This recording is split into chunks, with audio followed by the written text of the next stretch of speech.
হাবিল কাবিল প্রশ্ন করে হাওয়া আদমকে, তোমরা মোদের বাপ মা তোমাদের মা বাপকে। হাবিল কাবিল প্রশ্ন করে হাওয়া আদমকে, তোমরা মোদের বাপ মা তোমাদের মা বাপকে। বলো গো মোদের বলো কি তাদের নাম ছিল, বলো গো মোদের বলো কি তাদের নাম ছিল। মোদের দাদা দাদি নানা নানি আছে কোথায়? প্রশ্ন শুনে আদম হাওয়া হলো অবাক। হাবিল কাবিলকে তারা কি দেবে জবাব? দুজনে আল্লাহ বলে সিজদাতে যায় চলে, দুজনে আল্লাহ বলে সিজদাতে যায় চলে। বলে মাসুম ছেলে মোদের কাছে একই জানতে চায়। হাবিল কাবিল প্রশ্ন করে হাওয়া আদমকে, তোমরা মোদের বাপ মা তোমাদের মা বাপকে। পিতা আদম কি উত্তর দেয়, কি বলে? কবি ছন্দের মাধ্যমে লিখছে দেখুন। ওই বলছে আদম শোন তোরা শোন, মানব জাতির মাঝে সৃষ্টি আমি প্রথম। মোর পাজিরার হাড়ে খোদা হাওয়াকে গড়ে, আর গন্ধম খেলাম দুনিয়ায় এলাম জান্নাত ছেড়ে। মোদের কেউ জন্ম দেয়নি, মোরা মায়েরই দুধ খাইনি। মোদের কেউ জন্ম দেয়নি, মোরা মায়েরই দুধ খাইনি। পাইনি মোরা মা বাপের ভালোবাসা, মোদের নেই বাবা মোরা এতিম দুজনা। মা বাপ কি মোদের জানা হলো না, দুজনে এতিম মিসকিন নেই মোদের মা বাপের ঋণ। দুজনে এতিম মিসকিন নেই মোদের মা বাপের ঋণ। তাই মানব জাতির পিতা মাতা মোরা দুজনা। হাবিল কাবিল প্রশ্ন করে হাওয়া আদমকে, তোমরা মোদের বাপ মা তোমাদের মা বাপকে। হাবিল কাবিল প্রশ্ন করে হাওয়া আদমকে, তোমরা মোদের বাপ মা তোমাদের মা বাপকে। আল্লাহ যখন আদম নবীকে বানায়, আল্লাহ ফারিস্তাদের ডেকে বলে, এই আদম এই ফারিস্তারা তোমরা দুনিয়ার জমিনে যাও, তোমরা একটু মাটি নিয়ে আসো, আমি আদম বানাবো। কিন্তু এই কথাটা শোনার পরে ফারিস্তারা সেদিন বলে, আল্লাহ তুমি তো এর আগে একটা জিন জাত বানালে, মানে আমাদের সৃষ্টির আগে, এই দুনিয়া সৃষ্টির আগে যে একটা জিনের দুনিয়া, জিনকে আল্লাহ সৃষ্টি করেছিল। কিন্তু জিনেরা এত আল্লাহর নাফরমানি করলো, আল্লাহ বলে জিন জাতটাকে ধ্বংস করে দাও। তো ফারিস্তারা বলছে, আল্লাহ তুমি এর আগে জিন বানালে, আবার সে তোমার ইবাদত করলো না, তোমার নাফরমানি করলো, তুমি বলছো আবার আদম বানাবে, সে তোমার ইবাদত করবে কিনা, কেমন হবে না হবে। আল্লাহ সেদিন বলল, আমি যা জানি তোমরা তা জানো না। তো তিনটে ফারিস্তা দুনিয়া এসে ঘুরে গেল, মাটি নিয়ে যেতে পারলো না। চতুর্থ নম্বরে আজরাইল আলাইহিস সালাম মাটি নিয়ে গেল, আল্লাহ আদম বানালো। তারপর কি হয় কবি ছন্দের মাধ্যমে লিখছে দেখুন। ওমর আল্লাহ যখন বলে গড়ব আদম, ফারিস্তারা শুনে বাধা দিয়েছে তখন। বলে ও গো আল্লাহ পাক তুমি গড়েছো জিন জাত, উৎপাত করে তারা করে না ইবাদত। কি হবে গড়ে আদম সে কি আর মোদের মতন, কি হবে গড়ে আদম সে কি আর মোদের মতন। কি জানি দেখতে কেমন তার রূপ চেহারা, খোদা বলে আমি জানি তোমরা জানো না। খোদা বলে আমি জানি তোমরা জানো না। আদম সৃষ্টি করা আমার আসল বাসনা। আমি যে গল্প আদম সে মাখলুকে সর্বোত্তম। আমি যে গল্প আদম সে মাখলুকে সর্বোত্তম। আমি নিজের সেরা সৃষ্টি দেখবো আদম চেহারায়। হাবিল কাবিল প্রশ্ন করে হাওয়া আদমকে, তোমরা মোদের বাপ মা তোমাদের মা বাপকে। যখন ফারিস্তারা মাটি নিয়ে গেল, ওই কাদা মাটি দিয়ে আমার আদম নবীর দেহটাকে সৃষ্টি করে রাখা হলো, আল্লাহ রাখলেন। কিন্তু সেদিন সব ফারিস্তাদের আবার ডাকলেন, বলে আমার ফারিস্তারা তোমরা আমার আদমটাকে সিজদা করে নাও। সেদিন সব ফারিস্তা এসে সিজদা করে নিল, একমাত্র একটা ফারিস্তা সিজদা করলো না, যার নাম হলো আজাজিল, যাকে ফারিস্তাদের সর্দার বলা হতো। কিন্তু সব ফারিস্তারা যদি আল্লাহর হুকুম মেনে নেয়, ফারিস্তারা সিজদা করে নেয়, ওই আজাজিল কেন সিজদা করলো না? তাহলে এই আজাজিলটা আসলে কি? আজাজিল ছিল যে জিন জাতটাকে আল্লাহ ধ্বংস করেছিল, ওই জিন জাতে সবাই মরে গেছিল, সবাই শেষ হয়ে গেছিল, একটা ছোট্ট বাচ্চা বেঁচে রয়ে গেছিল। এই বাচ্চাটাকে ফারিস্তারা লালন পালন করতে করতে কম বেশি 6 লক্ষ বছর ধরে ইবাদত করার পরে এই বাচ্চাটার নাম হলো আজাজিল, যাকে ফারিস্তাদের সর্দার বলা হতো। কিন্তু তার মনেতে একটু অহংকার ছিল, আমি জিন জাত, আমি আগুনের সৃষ্টি, আর আমি এই মাটির পুতুল মাটির আদমকে সিজদা করব। এই অহংকারটা আল্লাহ পছন্দ করলো না। তাহলে সেই আজাজিল কি হলো? শেষ কথায় লিখছে দেখুন, দিল আল্লাহ আওয়াজ, শোনো শোনো সব দেখো আমার গড়া সৃষ্টির সেরা পাখি লোকের তার, এ মুর্শিদেরই আদম, একে গড়েছি এমন, সারা কায়নাতের জ্ঞান তার মাঝেতে গোপন। আদমকে তোয়া করে নে তোরা সিজদা করে, আদমকে তোয়া করে নে তোরা সিজদা করে, এই সুযোগ দিলে ছেড়ে পাবি অভিশাপ। আজাজিল বলে আমি সিজদা দেব না, আদমের থেকে আমি দামি, খোদা কি জানে না।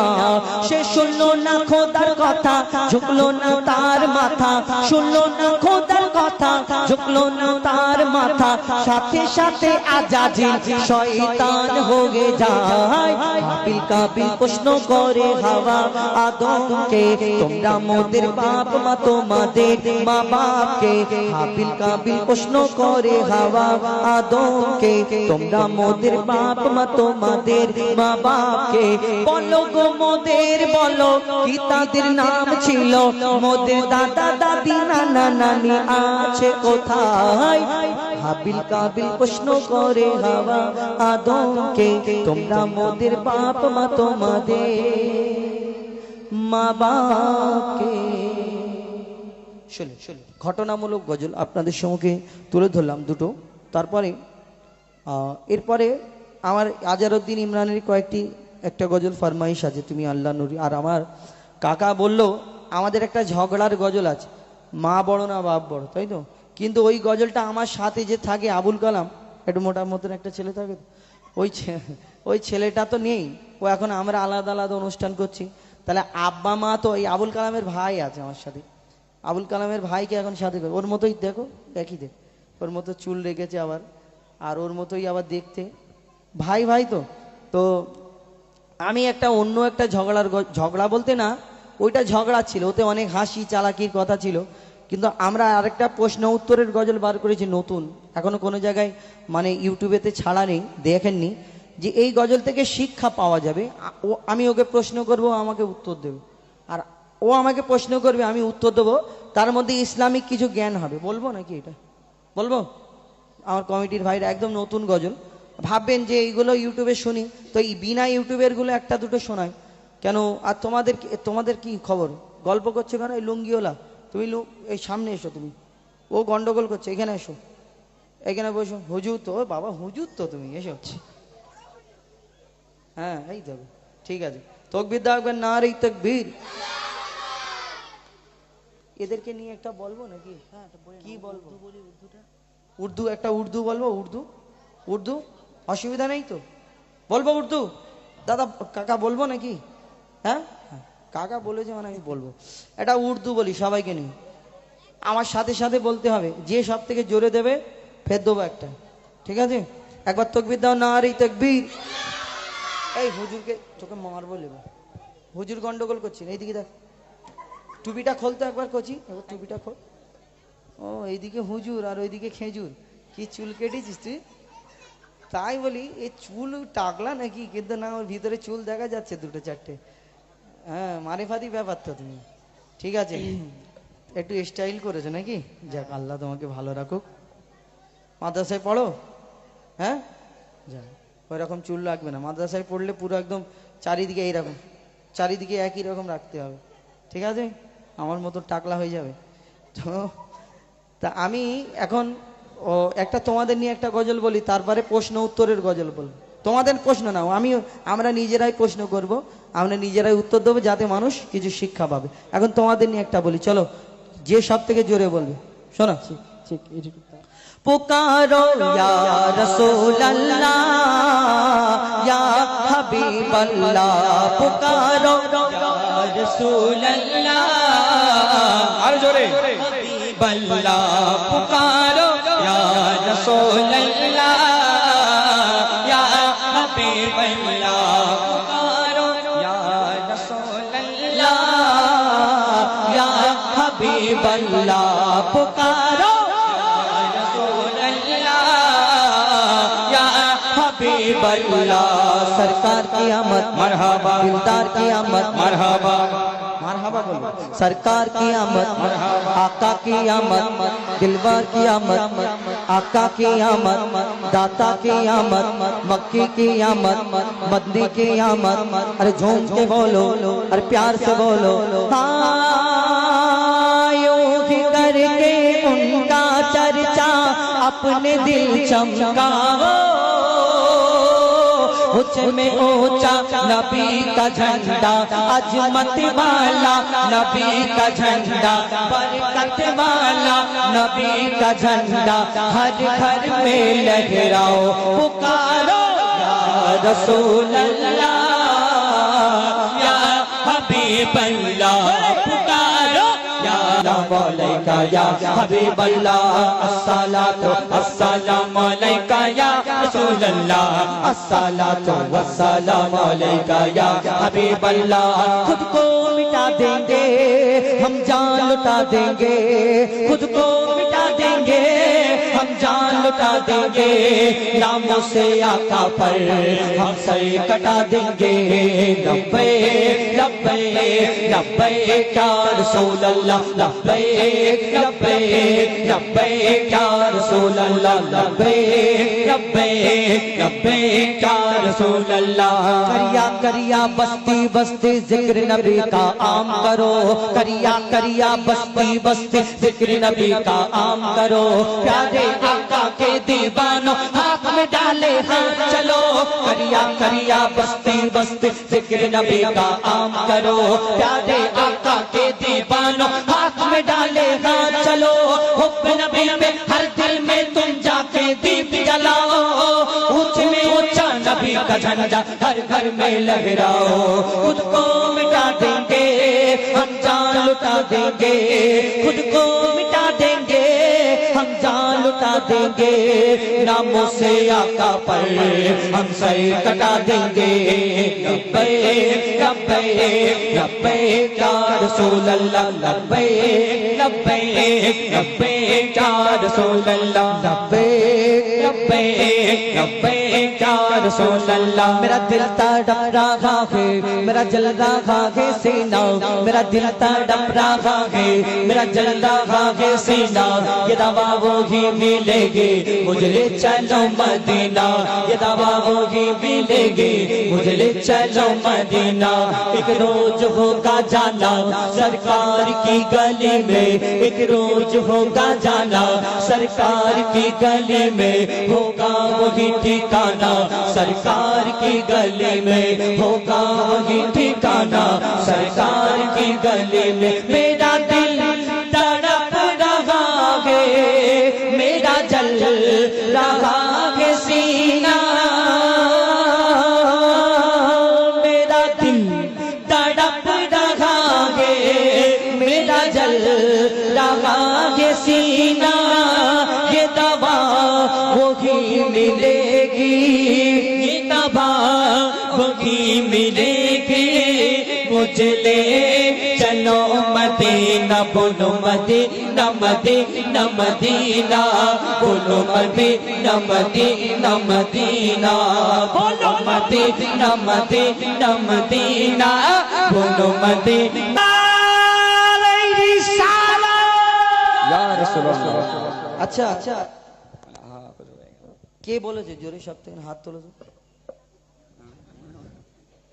টাকা নামে বলে আচ্ছা ঠিক আছে তুমি এসো তুমি বলেছো জোরে হ্যাঁ আমি দেখেছি এসো এসো তুমি হাত তুলেছো যেখান তুমি জোরে বলেছো তো আচ্ছা দেখি একবার তাকবীর দাও জোরে আল্লাহু আকবার বলবে ওই আমরা বলতে দাও এই যে আল্লাহু আকবার আসতে বললে কিন্তু তোমার মা আছে এখানে আব্বা আছে আব্বু শোনো যদি কম আসছে আওয়াজ হয়েছে তোমার আব্বুকে ধরে তোমার আব্বুর কাছ থেকে 20 এই 10 টাকার জায়গায় 20 টাকা নেব ঠিক আছে জোরে বলতে হবে এরকম করে জোরে জোরে রেডি হয়ে যাও একটু রেডি ঠিকঠাক হও ভালো করে গলাটা ঠিক করে করো করো করো। এবারে জোরে বলো নারে তাকবীর। আল্লাহু আকবার জোরে বলতে হবে। এবার লজ্জা লেগে তুমি তো হাত তুলে দেখালে, আমি জোরে বলেছি, কিরকম জোরে বলেছি দেখতে হবে। তুমি বলো জোরে নারে তাকবীর। ওরকম করছো কেন? ভয় পাচ্ছ? জোরে বলতে হবে। বলো জোরে, আমার মাইকে থেকে তোমার জন্য জোরে আওয়াজ হয়। বলো নারে তাকবীর। দাও দাও দাও। হ্যাঁ, ও তো ভয় পাচ্ছে। আরে মোবাইল ভাই এসো তুমি। মোবাইল ভাই না এই মোবাইল ভাই খুব জোরে জোরে বলে। ও শুধু মুখ নাড়াচ্ছে। হ্যাঁ। এইবার আমরা প্রশ্ন উত্তরের একটা গজল বলি। প্রশ্ন উত্তর বলতে এরকম যে আপনাদের মাইক নিয়ে পাঠাবো ওইখানে যাও ওইখানে যাও এরকম না। এই প্রশ্ন উত্তর গজলটা একটা শিক্ষামূলক গজল।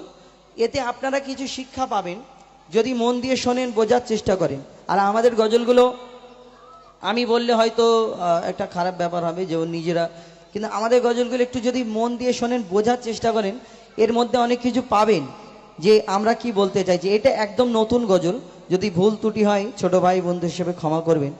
আমরা প্রশ্ন করব, আমি ওকে প্রশ্ন করব, তো আমি ওকে প্রশ্ন করব আর ও আমাকে উত্তর দেবে। তুমি যে এতদিন গজল গাচ্ছ, আমি এতদিন প্রশ্ন উত্তরের গজল কালামের সাথে গেয়েছি।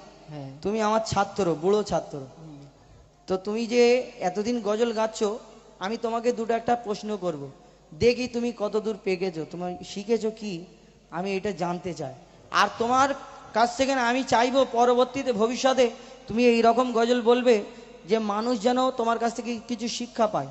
শুধু ওই হাউ হাউ করে আওয়াজ করলে হবে না, গজল বলতে হবে, এর মধ্যে থেকে মানুষ যেন কিছু বোঝে। তা আমি তোমাকে প্রশ্ন করব, আর যদি তুমি না উত্তর দিতে পেরেছো কি হবে বলো? কি আর হবে? ফাইন।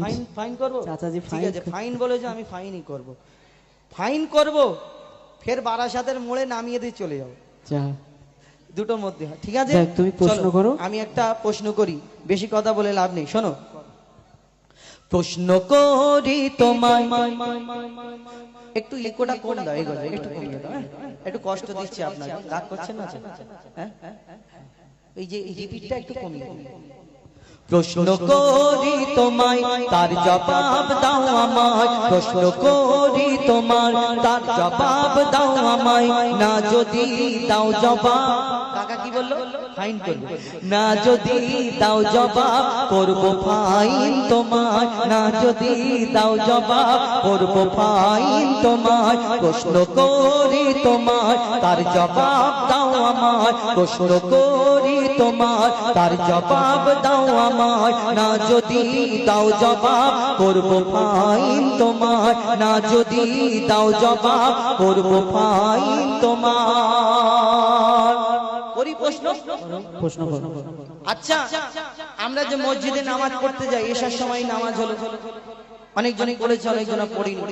এই যে প্রত্যেকদিন 5 ওয়াক্ত যে নামাজ হয়, নামাজটা কিরকম হয়? নামাজটা কিরকম হয়? নামাজ নিয়ত করতে হয়, রুকু সিজদা করতে হবে, তারপর নামাজ, তারপর বৈঠক করতে হবে, তারপর সালাম ফিরবে। আচ্ছা, সব নামাজে তাহাজ্জুদ নামাজ বলো, ফরজ, সুন্নাত, ওয়াজিব, নফল, যা কিছু নামাজ আছে, সব নামাজে যদি নামাজ পড়াতে এই রকম নিয়ত করে, নিয়ত বাঁধার পরে সূরা ফাতিহা পড়ে, একটা সূরা পড়ে, তারপর রুকু করে, সিজদা করে, তারপর বৈঠকে বসে, তারপর সালাম ফিরতে হয়, তাহলে একটা নামাজ আছে দুনিয়াতে জানাজার নামাজ, এটাও নামাজ। তাহলে এই জানাজার নামাজে রুকু সিজদা কেন করা হয়? জানাজার নামাজ আমরা যখন করি তখন আমরা সব নামাজে রুকু সিজদা করি, কিন্তু জানাজার নামাজ আল্লাহু আকবার বলে নিয়ত করে দোয়া পড়ে আসসালামু আলাইকুম সালাম দিই। তাহলে বলো, প্রশ্নটা করি ভালো করে শোনো। জানাজা রুকু আর সিজদা ওই কেন নাই? জানাজায় রুকু আর সিজদা ওই কেন নাই? উত্তর কেমন দাও তুমি, দেখতে আজ আমি চাই। জানাজার রুকু আর সিজদা ওই কেন নাই? উত্তর কেমন দাও তুমি, দেখতে আজ আমি চাই।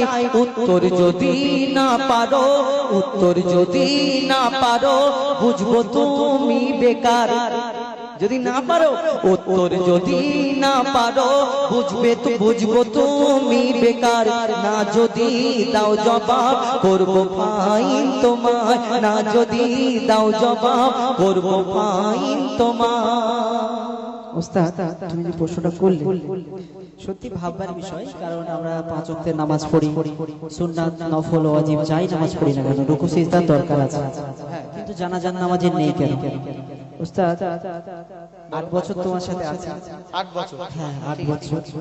8 বছরে কম বেশি পশ্চিম বাংলার কোনায় কোনায় এবং আমাদের স্টেটের বাইরে এবং দেশের বাইরে বাংলাদেশ পর্যন্ত তোমার সাথে গিয়েছি, কম বেশি তো শিখেছি। এই উত্তরটা দিতে পারবো? উত্তরটা শোনো, বলি বলবো নাকি? এবং আপনারাও শুনে নিন। দেখো আমার প্রতি ভরসা। আমি পয়সা দিচ্ছি আর ওর দিকে মানে টাকা দিচ্ছি আমি আর ওর দিকে কেন? না আমি তকবীর দেবো, দেখি আওয়াজ দিয়ে না রে তাকবীর, আর এ তকবীর দেবো এবার জোরে দেবে আর এই তাকবীর। আমি জিতে গেছি। আচ্ছা ঠিক আছে, উত্তরটা শোনো, মন দিয়ে শোনো। মাইয়া তেরি সামনে সিজদা যদি করা হয়, মাইয়াতকে সামনে রেখে সিজদা করা হয় কি হয় শোনো। মাইয়া তেরি সামনে সিজদা যদি করা হয়, সেই মাইয়া তেরি সাথে খোদার শিরক হয়ে যায়। বুঝতে পারছো তো? ভালো করে শোনো। মাইয়া তেরি সামনে সিজদা যদি করা হয়, সেই মাইয়া তেরি সাথে আল্লাহর শিরক হয়ে যায়। রুকু ও সিজদার আল্লাহ শুধু হকদার, রুকু ও সিজদার আল্লাহ শুধু হকদার। দিলাম জবাব তোমার, দাও ফাইন আজ আমার। কি শখ, আমার কাছে ফাইন নেই। আচ্ছা ঠিক আছে, কি করব? আচ্ছা ঠিক আছে, তোমাকে দিলে দেখো আমি জিতে গেল। আচ্ছা এইবারে বলো। আচ্ছা শোনো, এটা ভালোবেসে দিলে, এবারে তোমার কিছু বলার আছে? হ্যাঁ আমার তো বলার আছে। তুমি যখন এত মানুষের সামনে আমাকে প্রশ্ন করেছো, একটা উত্তর দিলাম, এখন আমি একটা ছাত্র হিসেবে তোমাকে প্রশ্ন করতে পারি? হ্যাঁ করো না। হ্যাঁ পারবে? যেন মানুষ শরিয়াত মোতাবেক যেন মানুষ বুঝতে পারে, এর থেকে কিছু শিক্ষা হয়। উল্টো পাল্টা প্রশ্ন করলে দেবো? উল্টো পাল্টা প্রশ্ন করবো না, প্রশ্নটা মন দিয়ে শুনবে। হ্যাঁ আমরা সকলে জানি যে 4 পেয়ে সুরে বল। শোনো প্রশ্নটা মন দিয়ে শোনো। দুম্বা ছাগল উঠ গরু, দুম্বা ছাগল উঠ গরু ধর্মে হালাল জানে। দুম্বা ছাগল উঠ গরু ধর্মে হালাল জানে। শুকর কেন হয় হারাম, তার জবাব দাও শুনি। ভালো করে প্রশ্নটা শোনো। দুম্বা ছাগল উঠ গরু ধর্মে হালাল জানে। শুকর কেন হয় হারাম, তার জবাব দাও শুনি। সময় দিলাম 2 মিনিট, তার বেশি নয় গো আর। সময় দিলাম 2 মিনিট, তার বেশি নয় গো আর। না দিলে তার জবাব করব ফাইন তোমার। তোমার বেলায় আমি সময় দিলাম, তুমি আমাকে 2 মিনিট সময়। ওস্তাদ মানুষ আমি। তুমি বলছো যে গরু, দুম্বা, ছাগল, উট, ভেড়া এগুলো হালাল। হ্যাঁ শরিয়াতে হালাল। হ্যাঁ শুকর মানে শুয়োর যাকে বলা হয়, এই শুয়োর 4 পেয়ে জন্তুর এও, আর ওগুলো 4 পেয়ে জন্তু, ওইগুলো হালাল, আর এটা কেন হারাম? তাই তো? তাও তো কথাটা ঠিক। ও বি 4 পেয়ে জন্তুর, এ বি 4 পেয়ে জন্তুর, ওরও গোশ আছে এরও গোশ আছে, সব তো একই ব্যাপার। তাহলে শুনে রাখো, যদি সব ওইগুলো হালাল হয়, এটা কেন হারাম? শোনো বলো। শুকর হলো প্রাণঘাতিক সব রোগের ভান্ডার, শুকর হলো প্রাণঘাতিক সব রোগের ভান্ডার। শুকরের গোশতে তৈরি হয় ক্যান্সার। আমার নবী বলেছে যে এইটা খেলে উম্মতের জন্য ক্ষতি, সেইটা আমার উম্মতের জন্য হারাম, তাই না? আমার দয়ার নবী বলেছে, শোনো, শুকর হলো প্রাণঘাতিক সব রোগের ভান্ডার। শুকরের গোশতে তৈরি হয় ক্যান্সার। চরিত্রহীন এই পশু এর জোড়া নাই গো আর। চরিত্রহীন এই পশু এর জোড়া নাই গো আর। দিলাম জবাব দিলাম জবাব ভাই তোমার, দাও ফাইন গো আমার। শোনো, ফাইন দিতে হবে না, আমি তোমাকে, তুমি আমার ছোট ভাই, আমি তোমাকে ভালোবাসি, দরকার নেই আমার ফাইন। আচ্ছা। কিন্তু শোনো, এই যে কথাটা আমি বললাম তোমাকে বোঝাতে পেরেছি? একদম। আমরা এর মধ্যে থেকে কি পেলাম, যে আমরা গরু ছাগল মোষ এসবগুলো খাই, এগুলো হালাল, কিন্তু শুকর, এই এই এই যে শুকরটা আমরা, আল্লাহ রসুল আমাদের জন্য খাওয়া হারাম করেছে। কেন? এর থেকে প্রাণঘাতী এই যে শুকর, এর গোশ খেলে আমাদের এর থেকে ক্যান্সার সৃষ্টি হয়।